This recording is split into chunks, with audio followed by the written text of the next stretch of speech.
Hey everyone, I hope you're having an amazing Friday and welcome to FNAF Merch Plus. My name is Mikey and today I want to theorize. Now, I've done a few theory videos so far, but they've all been based on the games. Today, I have a theory about something different, the movie. Now, before we get into the video, I just want to ask that you like and subscribe because a lot of you are not subscribed and it would help me out a lot and I would really appreciate it. So please do that, thank you. Now let's get into the video. So the Five Nights at Freddy's movie has a lot of returning characters from the games, but we also have a few new ones. The continuity of the movie is a completely different one from the games, but that doesn't mean that there aren't parallels. And that's what this theory today is based on. One of the characters in the movie is Vanessa. She is a police officer who, at first, seems to just have some kind of nostalgia for Freddy's. Obviously, we all know that this isn't the case, so what do we know about her? Vanessa is working for her dad, the one, the only, the man behind the slaughter, William Afton. She has a very close connection with Fazbear Entertainment and has been with the company for a while, based on this photo of her with the original Spring Bonnie when she was a kid. The big reveal in the film is that she has Garrett's airplane toy, showing that she kind of knew about the whole kidnapping thing already. Another thing we learn from this scene is that she's basically being mind controlled in a way by her father. This is again farther supported by the end scene where she struggles to confront William. That's the movie Vanessa, but what do we know about the game version of her?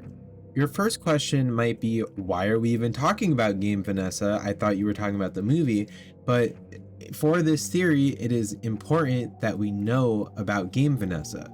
In the game universe, Vanessa is a security guard, similar to a cop in some ways. The more important thing here, though, is that Vanessa is also being controlled in some way in Security Breach. Who is the one in charge of this exactly? Well, we've already talked about him, actually. Now, technically, Glitch Trap isn't exactly William Afton, but like, he is the William equivalent and is essentially a direct mimic.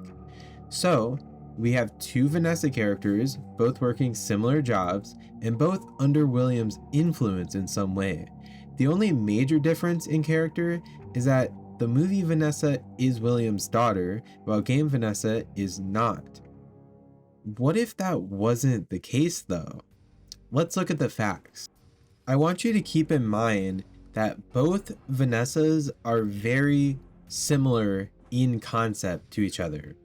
Now on to the theory.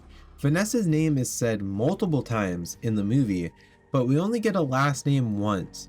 She introduces herself as Vanessa Shelley, which is notably different from Afton.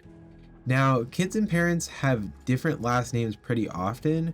My real life name is a prime example of that. So this is not definitive evidence, it's just an extra detail that might help support the argument. Both Vanessa and William refer to her as his daughter, and they both seem to believe it, but I think that Afton could be lying here, and Vanessa might not know any better. Let me explain why. I want to draw your attention to a very prominent event in the movie, Garrett's kidnapping. Now, I think it is very likely that Garrett will be the movie's equivalent of the soul that's in the puppet, and this is important. Regardless of what animatronic he is though, I do think that it is most certainly likely that he will possess one of them. If he does, then that means that Afton didn't just go and unalive him somewhere random. If he possesses a suit, that would mean that he got stuffed just like the rest of them. If William Afton in the movie is willing to not just kill, but capture and kidnap these kids, who's to say that he didn't kidnap Vanessa as well? This gets a little dark, but stick with me. I believe that Vanessa is not William's daughter, but someone else's kid that he, like Garrett, kidnapped. Maybe after William lost his own kids, he went crazy and started killing, and in some cases kidnapping. He could even have other people at other Freddy locations doing the same thing as Vanessa. The whole point of him killing people is to study how Remnant works, to try and bring back his kids.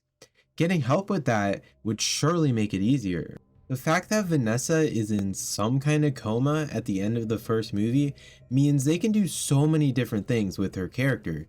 She could wake up and remember her past, and maybe we could learn how she really came to be who she is today. Maybe she'll completely forget about the whole thing that happened in the first movie, and Mike will go on a journey to discover her past in some way and teach her. Whatever the case may be, I do think that there is the motivation there for Afton to do something like that. He is a very evil man after all, and I don't think it's out of the realm of possibility that he would do something like this. After losing his own kids, which I believe happens in the movie continuity, Afton somehow discovers Remnant. I mean, he clearly knows about it in some way, based on him knowing that putting on the mask and dying in the suit will actually keep him alive in some capacity. Plus, having a police officer on your side while you're doing very illegal things is a nice bonus. He could have forced her to become one, being something of an abusive father to Vanessa. Maybe Vanessa doesn't remember the past because it's so traumatizing to her. The bigger issue with this theory, though, is with Scott Cawthon himself. I'm not convinced that he would take the story in this direction. After all, FNAF has always been a fairly kid-friendly series, and this theory I've created here is a very, very dark turn for Five Nights at Freddy's. There's never been true kidnapping like this, it's mostly just been killing and stuffing into the suits. I guess we will have to wait and see, but I would honestly love to see the movies take a darker turn than the games. All of this, though, was just my theory, and by no means do I think that this is confirmed or likely, but it is possible. FNAF is all about crazy theories. That's kind of what keeps it alive to begin with. So, you made it to the end. Welcome to the outro. I hope you enjoyed the video.